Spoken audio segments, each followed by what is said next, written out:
Hi folks, let's talk about chin-up negatives. We've been calling for those in our programming a lot, and let's dive into why we're doing this and what you're going to get out of it, why it's so important, and how not to mess it up.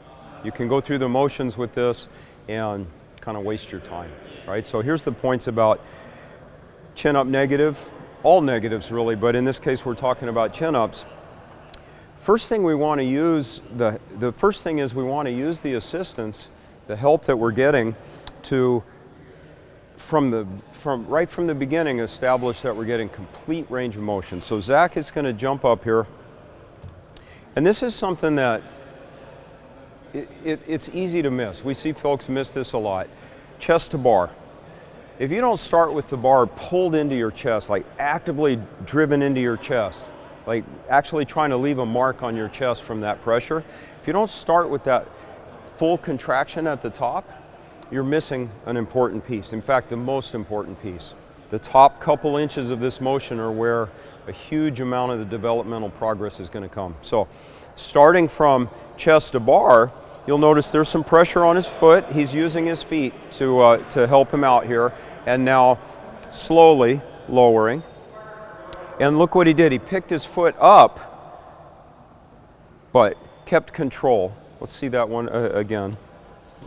Look, this time at the shoulders, he's starting with this deep retraction of the shoulder blades, full position at the top, and watch the chest here. He never does collapse through the shoulders on his way down until the arms are straight, extended, and then finally the shoulders come down, right? So the feeling throughout this motion is one of squeezing your back, squeezing your shoulder blades toward each other, pulling through that upper back.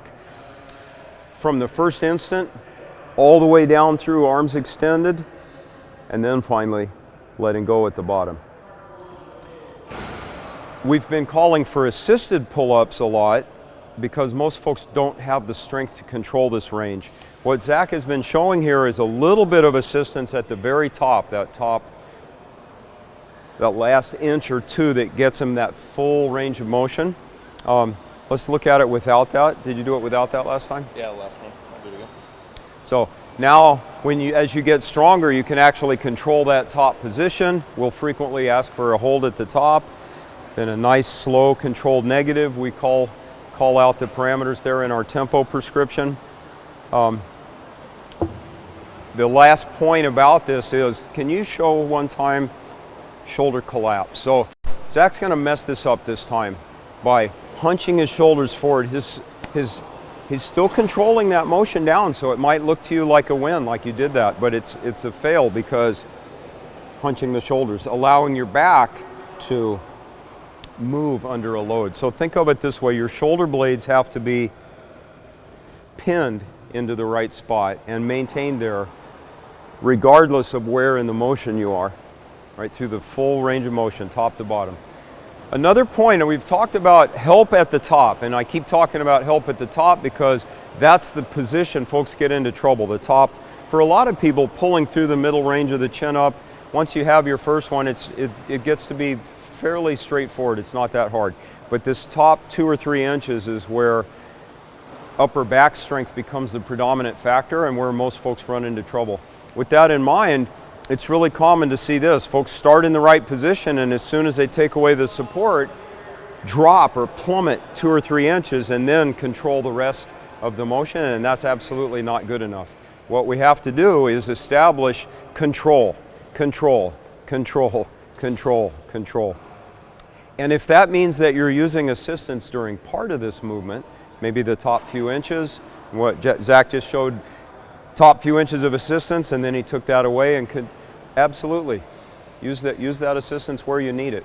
You don't have to be completely on or completely off with your assistance. Use it as needed to help you build strength in the parts of the range that you're missing.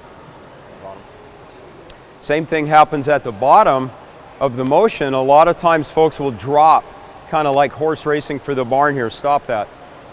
Control all the way down. In fact, actively push your arms to full extension, and only once you're all the way down, then if you decide to let go with your shoulders, then you can let go. Control, control, control, control. And then if you let go and reset, fine. But do it on purpose, not because you're so eager to have that rep over with. Hope this helps. Thank you.